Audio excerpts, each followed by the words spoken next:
Hello everybody, Dr. Tim Turlip here. Welcome to 3 Minutes to Vitality. And this week we're going to talk a little bit about something that's near and dear to some people's hearts and not so near and dear to other people's hearts, and that's exercise. One of the things that I love to say to patients and working with people and being a partner in their health and achieving their health and fitness goals is simply that we are partners in your health, and I can't do it all for you. Right? And it really, really is true. And there's certain things that only we can do for ourselves, and movement is one of them.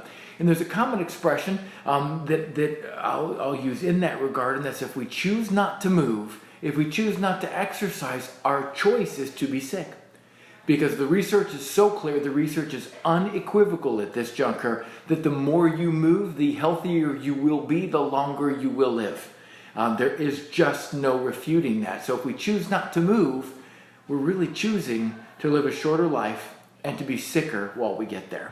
So it's kind of a harsh reality, but true. But there's really some exciting stuff with exercise and movement. And it doesn't have to be all that crazy. But this week we're going to talk a little bit about something called high intensity interval training, HIIT. Really what it is bursts of exercise over a short period of time. So I like to actually refer to this one specific form of it called, and we're going to call it the Peak 8. It's high intensity 8. So there's just 8 intervals. It's 20 minutes long. And it's something I would recommend that we don't actually engage in until you're actually moving a little bit for a few months. Or if you're already fairly fit, it's okay to get going and give this a go. But if you have hypertension, cardiac arrhythmias, other problems, you want to make sure that we clear it with your medical physician to make sure, because if you're being treated with EKGs and doing echocardiograms and monitoring different meds, you want to make sure it's safe for you, that's all. But for the preponderance of us, it's perfectly safe. As a matter of fact, it's fantastic. So what that consists of is 20 minutes of exercise.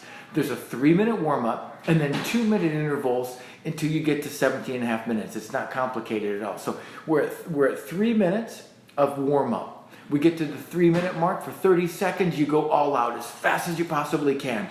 Best places to do this are on a recumbent bicycle or a regular bicycle that's a stationary bike, not while you're actually out there on the road. But on a stationary bike, recumbent's my favorite because of its safety factor for nearly all of us.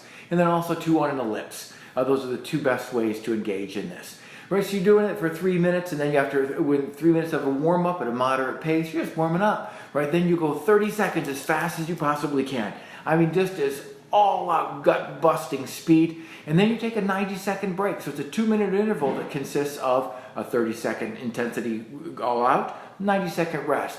Then after the 90-second rest, at 5 minutes, it's another 30 seconds and another 90-second rest. At 7 minutes, another 30 seconds and another 90-second rest. Literally, in this 20 minutes, you're only doing 4 minutes of intense exercise. 16 minutes of it is a mild to moderate pace, just kind of warming up and in between.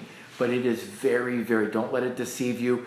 I was a bit, maybe prideful, I guess would be the right word, thinking because I've been exercising for so long, I got this, I can do this. When I started doing this a few years ago, I found out that was not the case. I literally had to build up. I couldn't get beyond 5 intervals, had to build up over a week or 2 to get to 6 to 7, then finally get to the 8. And now it's no problem, but it's an intense workout. That's why it's called high intensity interval training.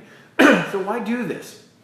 Because it has all the benefits that long-term cardio exercises do, 35, 45 minutes to an hour, with the lowering cholesterol, making glucose receptivity better, losing weight, decreasing the risk of cardiac disease and stroke and blah, blah. It has every single one of those benefits, but adds many more. Because we actually activate something called high fast twitch fibers in our muscles. When we do the lower, the aerobic stuff, the regular stuff, it's slow twitch fibers. Then we have fast twitch fibers, and we have very high, fast, intense twitch fibers. And this actually engages those. And those guys, when they get engaged, will actually elevate the production of human growth hormone that we have, which you could even call a fitness hormone or an anti-aging hormone. And also then that in turn affects testosterone, estrogen levels, etc. in our bodies to change the hormone levels. It's one of the most effective anti-aging measures we could possibly take.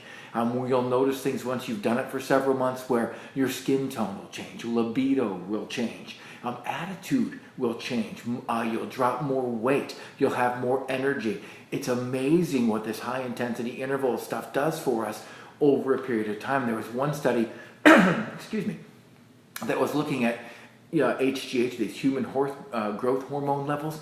And what they found was after a period of time, literally after doing HIIT exercises, they actually could document more than a 700% elevation of HGH levels in our bloods.